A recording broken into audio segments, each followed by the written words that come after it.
तो आज हम डिस्कस करेंगे the shadow lines written by Amitabh Ghosh. तो पहले जान लेते हैं इस नॉवल के बारे में कुछ बेसिक पॉइंट्स, ताकि हमें इस नॉवल के बारे में जानने में और समझने में आसानी हो। तो ये नॉवल लिखी गई थी 1988 में, रिटन 1988। रियल लाइफ इश्यूज को डिस्कस करती है जो हम एज अ पर्सन भी अपने लाइफ में फेस करते हैं।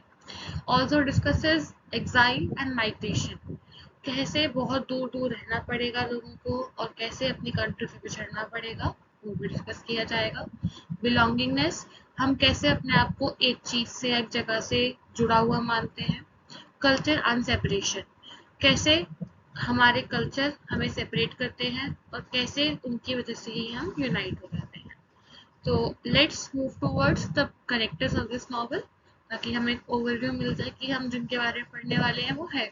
रॉबिन नरेटर के अंकल है, पर कुछ ज्यादा इनसे बड़े बूढ़े नहीं है, ये सिर्फ कुछ साल ही बड़े हैं इनसे। नाउ जब कैरेक्टर्स के बारे में जान गए हैं तो let us move towards our summary.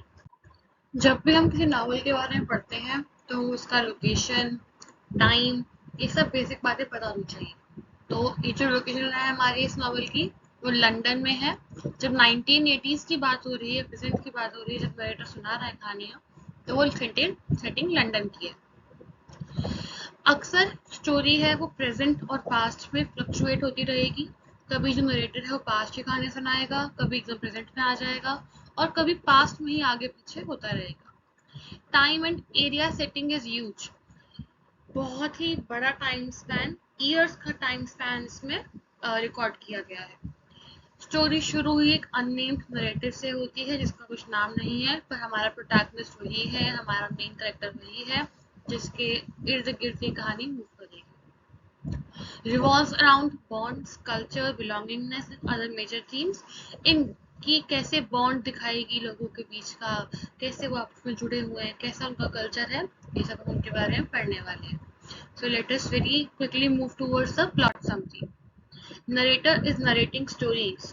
अब नरेटर अपनी बचपन की कहानियां सुना रहा है जो उसको त्रिदिप ने सुनाई थी, पर उसमें जो मेजरली जो दो लोग हैं आपको दिखेंगे वो कौन से होंगे, उनके फैमिली मेंबर्स ही होंगे। तो अब नरेटर कहानियां सुना रहा है ईला और रॉबी को। रॉबी कौन था आपको याद होगा, रॉबी नरेटर का ही अंकल है जो उससे कुछ साल ही बड़ा है। अब his memories have a major thing to do with Uncle Tridip.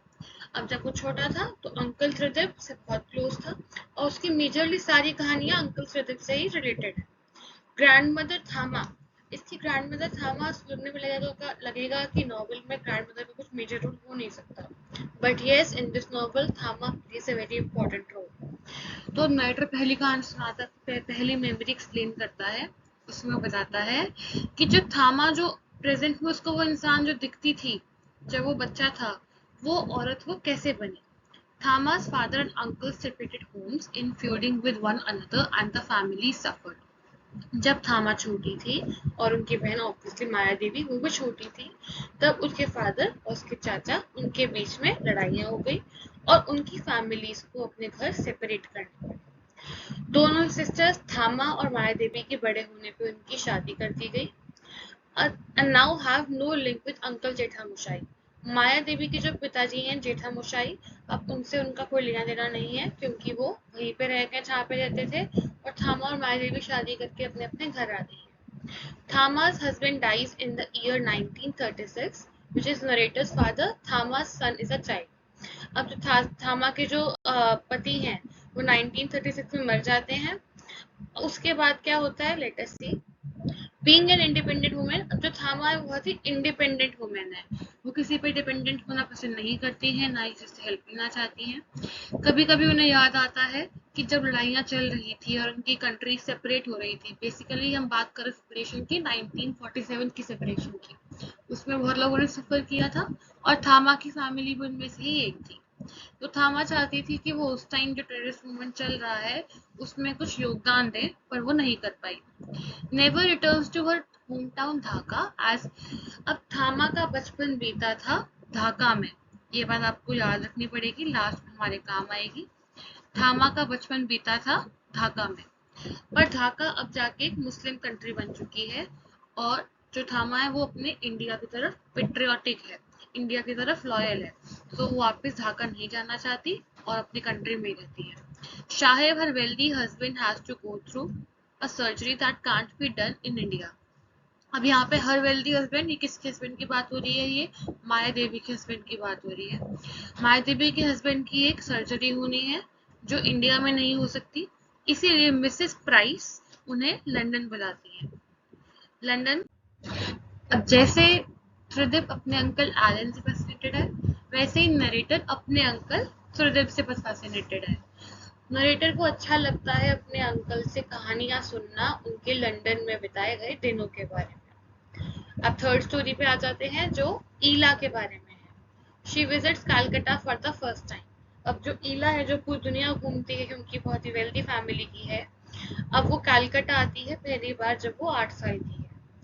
ईला की फैमिली और नरेटर की फैमिली आपस में मिलते हैं, और नरेटर बहुत ही शर्मा जाता है जब वो उसको ईला को देखता है। तो ईला इज अ कजन, स्टिल वो बहुत शर्मा जाता है। अब ये क्यों शर्माया है, जिसकी मुझे थोड़ी कहानी बताऊँ मैं आपको। नरेटर बहुत ही एक्साइटेड होता है ईला से मिलने के लिए, बट ईला के और उसकी फैमिली के आते ही नरेटर की मदर उनको बता देती है कि नरेटर कैसे पूरे टाइम ईला से मिलने के बारे में बोलता रहा, और ये सुन के वो शर्मा जाता है। अब ईला और नरेटर की फैमिली अपने घर पहुंचते हैं, और वहां पे ईला जाके उसको एक हाफ अंडरग्राउंड स्टोरेज रूम दिखाती है। अब ये जो हाफ अंडरग्राउंड स्टोरेज रूम है, इसकी भी इम्पोर्टेंस रहने वाली है आगे चल के, तो उसको भी आप याद रखिएगा। They play a game houses which she used to play with Nick. अब यहाँ पे जो निक जो करेक्टर है हमारा, वो और ईला इसी घर में ऐसी कैसी गेम्स खेला करते थे, वो नरेटर को ये बता रही है। अब बैठ जाते हैं नरेटर ईला बैठ जाते हैं, और ईला बताती है नरेटर को एक फिक्शनल स्टोरी, और उस फिक्शनल स्टोरी में जो प्रोटैगनिस्ट है वो है मागड़ा। मागड़ा उसकी डॉल है जो एक दिन स्कूल जा रही होती है, और स्कूल के बच्चे उसे बुली करते हैं, तो उसे निक सेव करने आ जाता है। तो यहाँ पे जो निक है वो कौन बन गया? हमारा हीरो। बट बाद में चल के पता चलेगा कि रियल लाइफ में निक हीरो नहीं, हमारा एंटागनिस्ट है जो हमारा विलेन है। Coming to the next slide. जो फोर्थ स्टोरी है वो त्रिदेव और मे के बारे में है।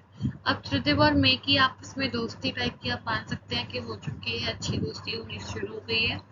1959 में वो एक दूसरे को लेटर्स लिखना स्टार्ट करते हैं, लिखते रहते हैं।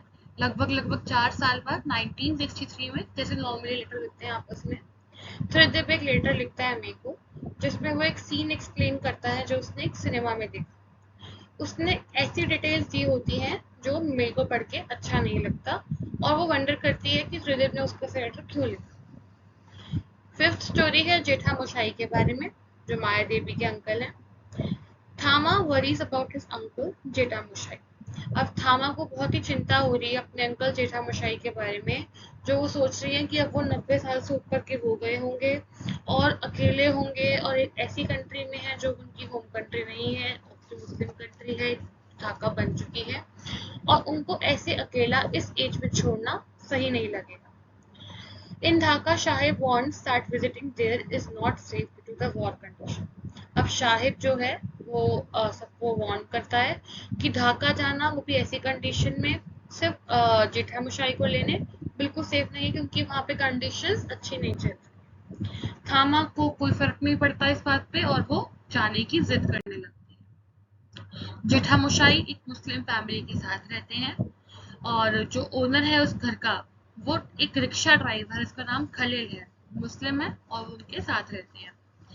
और वंडरिंग थॉट ये है हमारा कि जो खलील और उसकी फैमिली है वो जेठा मोशाई का अच्छे से ख्याल रखते हैं।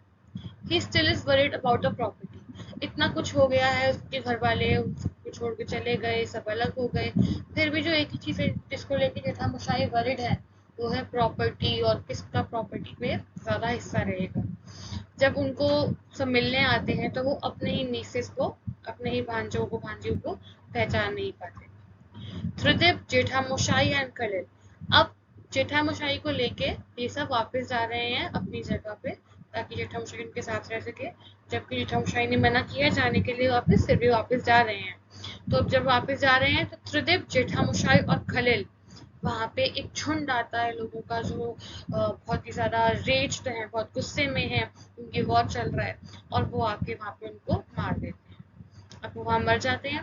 अब इससे थामा इतनी ज़्यादा शॉक हो जाती है, इतना सदमे में चली जाती है कि उससे उभार उभर के नहीं आ पाती। आगे टाइम बीतता है थोड़ा।